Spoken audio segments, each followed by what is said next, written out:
नमस्कार दोस्तों, स्वागत है आपका आज के मुख्य समाचार में, जिसमें सबसे पहली और बड़ी खबर में आपको बताएंगे कि तेजस्वी यादव का बड़ा बयान, हम भाजपा नहीं जो लाठियों से डर जाएं। दूसरी बड़ी खबर में जिक्र होगा कि होली में लॉकडाउन, पिछले 24 घंटे में 59,000 से ज्यादा नए केस और इन राज्यों में फूटा बम, जिसके बाद ये सवाल उठ गया है कि क्या होली में लगेगा लॉकडाउन। और तीसरी बड़ी खबर में जिक्र होगा कि यूपी पंचायत चुनाव 4 चरणों में वोटिंग, 2 मई को नतीजे और किस जिले में कब है वोटिंग वो आपको बताएंगे। दोस्तों, हर एक खबर की गहराई में आपको ले जाएंगे, लेकिन उससे पहले अगर आप भी देश के किसानों के साथ खड़े हैं तो आप अभी इस वीडियो को लाइक कीजिए और इस लाल बटन को दबा के चैनल को फ्री में सब्सक्राइब करके घंटी बजाकर कमेंट में लिखिए जय हिंद।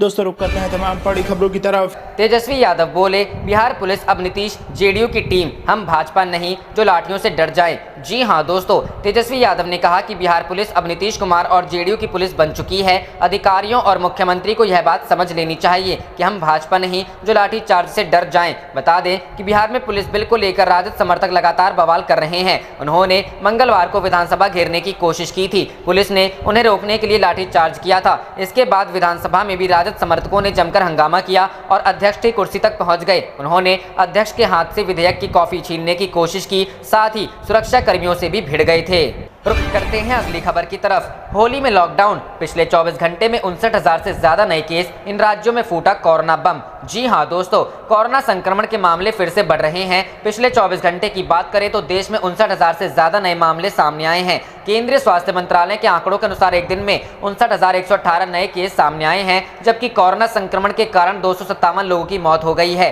कोरोना संक्रमण के कुल आंकड़ों पर नजर डालें तो देश में अब कोरोना संक्रमितों की संख्या 1,18,46,652 हो चुकी है, जबकि ठीक होने वालों की संख्या 1,12,64,637 है। इसके बाद लोगों के मन में एक सवाल है कि क्या होली के पहले लॉकडाउन लगाया जाएगा। हालांकि कई राज्यों ने त्योहार को लेकर सख्ती दिखाई है। देश में अभी 4,21,066 कोरोना के एक्टिव केस हैं। अब तक कोरोना ने 1,60,949 लोगों की जान ले ली है। कोरोना के सबसे ज्यादा मामले महाराष्ट्र से सामने आ रहे हैं। केंद्रीय स्वास्थ्य और परिवार कल्याण मंत्रालय ने जानकारी दी है कि महाराष्ट्र, पंजाब, केरल, कर्नाटक, छत्तीसगढ़ और गुजरात में कोरोना वायरस के मामलों में बढ़ोतरी हुई है। कोरोना वायरस के करीब 81% नए मामले इन 6 राज्यों से हैं। गुजरात में गुरुवार को कोरोना वायरस संक्रमण के 1,961 नए मामले सामने आए और इसके साथ ही राज्य में इस महामारी की चपेट में आए लोगों की कुल संख्या 2,94,130 हो गई है। गत 22 मार्च से राज्य में हर रोज संक्रमण की रिकॉर्ड संख्या में नए मामले सामने आ रहे हैं। बुधवार को राज्य में महामारी के 1,790 नए मामले सामने आए थे। गुरुवार को संक्रमण से 7 और रोगियों की मौत हो गई, जिससे राज्य में महामारी से अब तक जान गंवा चुके लोगों की कुल संख्या 4,473 हो गई है। छत्तीसगढ़ में पिछले 24 घंटों के दौरान 2,419 नए लोगों में कोरोना वायरस संक्रमण की पुष्टि हुई है। राज्य में इस वायरस से संक्रमित हुए लोगों की संख्या बढ़कर 3,32,113 हो गई है। राज्य में गुरुवार को 37 लोगों को संक्रमण मुक्त होने के बाद अस्पतालों से छुट्टी दी गई। राज्य में कोरोना वायरस संक्रमित 14 मरीजों की मौत हुई है। छत्तीसगढ़ के स्वास्थ्य विभाग के अधिकारियों ने बताया कि गुरुवार को संक्रमण के 2,004 मामले सामने आए हैं। रुक करते हैं अगली खबर की तरफ। यूपी पंचायत चुनाव, 4 चरणों में वोटिंग, 2 मई को नतीजे, जाने किस जिले में कब वोटिंग। जी हां दोस्तों, उत्तर प्रदेश में पंचायत चुनाव को लेकर शुक्रवार को अधिसूचना जारी कर दी गई। अधिसूचना के मुताबिक यूपी में कुल 4 चरणों में मतदान होंगे। अधिसूचना के मुताबिक 15 अप्रैल, 19 अप्रैल, 26 अप्रैल और 29 अप्रैल को मतदान होगा। वहीं 2 मई को वोटों की गिनती होगी। बता दें कि गुरुवार को ही यूपी सरकार ने आपत्तियां निस्तारित कर फाइनल आरक्षण सूची जारी कर दी है। जानकारी के मुताबिक 3 अप्रैल से पहले चरण की नामांकन की प्रक्रिया शुरू होगी। वहीं दूसरे चरण में 7 अप्रैल से 8 अप्रैल तक नामांकन किया जा सकेगा। इसके साथ ही तीसरे चरण में 13 अप्रैल से 15 अप्रैल तक नामांकन होगा। वहीं चौथे चरण में 17 अप्रैल से 18 अप्रैल तक नामांकन होगा।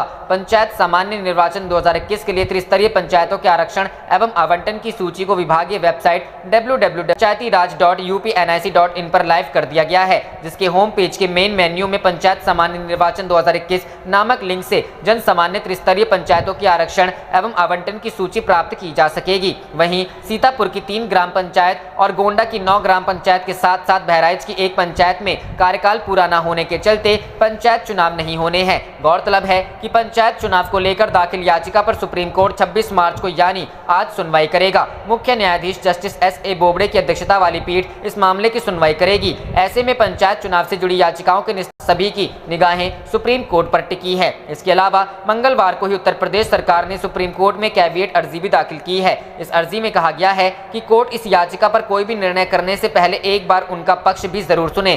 कैविएट याचिका में प्रदेश सरकार की ओर से कहा गया है कि जब पंचायत चुनाव को लेकर दाखिल याचिकाओं पर सुप्रीम कोर्ट सुनवाई करेगा तब कोर्ट में सरकार का भी पक्ष सुना जाए।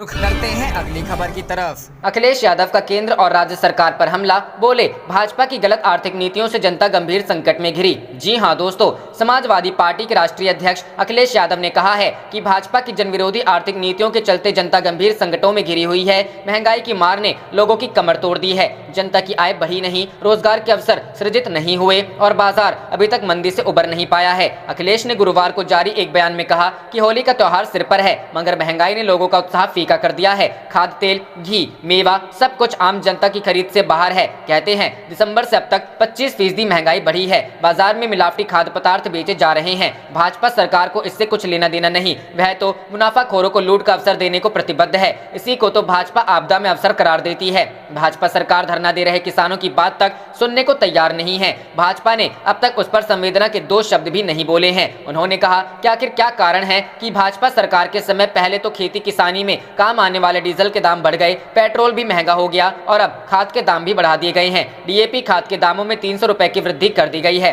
भाजपा सरकार ने होली के मौके पर जनता के साथ कीचड़ की होली खेलने का अपना इरादा भी जता दिया है। उसने खुद तो एक भी एक्सप्रेस वे 4 साल में बनाया नहीं। समाजवादी सरकार के समय जो आगरा लखनऊ एक्सप्रेस वे बना था उस पर टोल टैक्स की दरें बढ़ाकर सड़क की रफ्तार को कम करने का प्रबंध अवश्य कर दिया है। प्रदेश की जनता को भले ही भाजपा मार्ग का एक्सप्रेस वे चलने को ना मिले, कम से कम मुख्यमंत्री ने महंगाई एक्सप्रेस चलाकर लोगों को होली पर्व के उपहार में परेशानी और बदहाली जरूर दे दी है। यह भी 4 वर्ष की उपलब्धि में शामिल। रुख करते हैं अगली खबर की तरफ। राजद ने 26 मार्च को किया बिहार बंद का ऐलान। तेजस्वी यादव ने नीतीश कुमार पर बोला हमला। जी हां दोस्तों, बिहार विधानसभा में मंगलवार को हुई घटना के विरोध में राष्ट्रीय जनता दल ने 26 मार्च को बिहार बंद का ऐलान किया है। 10 सर्कुलर रोड पर संवाददाताओं से बातचीत के दौरान तेजस्वी यादव ने एक बार फिर से बिहार के अधिकारियों को अप्रत्यक्ष तौर पर चेतावनी दी है। नेता प्रतिपक्ष तेजस्वी ने मुख्यमंत्री नीतीश कुमार पर भी निशाना साधा है। तेजस्वी ने नीतीश पर शर्म और नैतिकता बेचने का आरोप लगाया। राजद नेता ने कहा कि अधिकारियों को समझना पड़ेगा कि सरकार कब पलट जाएगी ये कोई नहीं जानता है, इसलिए सबको यह देखना चाहिए। उन्होंने कहा कि हमारे ऊपर जानलेवा हमला हुआ है जिसका फुटेज मेरे पास मौजूद है। लोकतंत्र में इस तरह से सत्ता नहीं चलती है।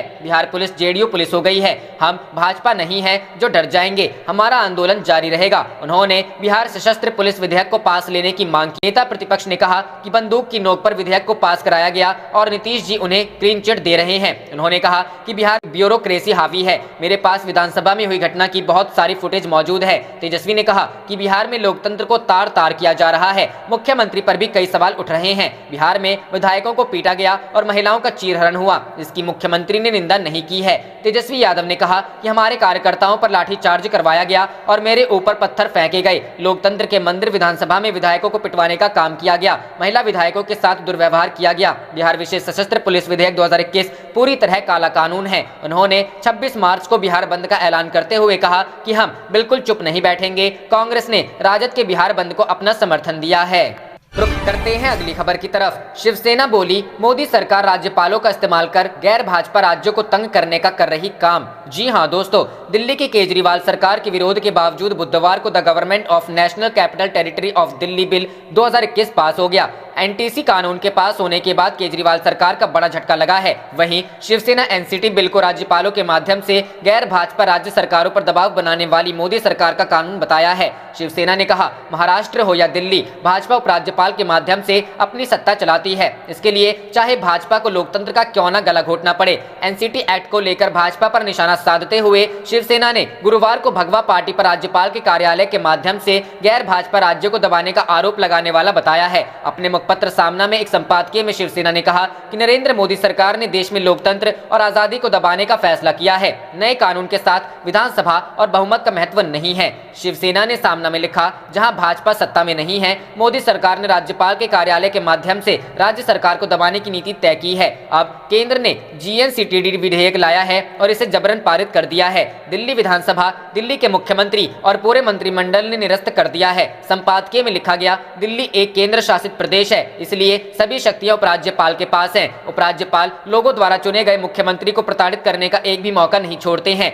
अब नए कानून के साथ विधानसभा और बहुमत का महत्व नहीं है। एलजी को दिल्ली की सरकार बनाया गया है। एलजी केंद्र का अप्रत्यक्ष एजेंट है। बुधवार को संसद द्वारा पारित विधेयक निर्वाचित सरकार की तुलना में दिल्ली के उपराज्यपाल को अधिक अधिकार देने का प्रयास है। दिल्ली सरकार के लिए कोई कार्यकारी कार्रवाई करने से पहले एलजी की राय लेना अनिवार्य होगा। दिल्ली के मुख्यमंत्री बहुमत होने के बाद भी कोई निर्णय नहीं ले पाएंगे। हर फाइल को एलजी के पास मंजूरी के लिए भेजना होगा। जैसा कि एलजी केंद्र का प्रत्यक्ष एजेंट है, वह मुख्यमंत्री को मजबूर कर। आप देख रहे थे आपका अपना चैनल जय हिंद जय भारत।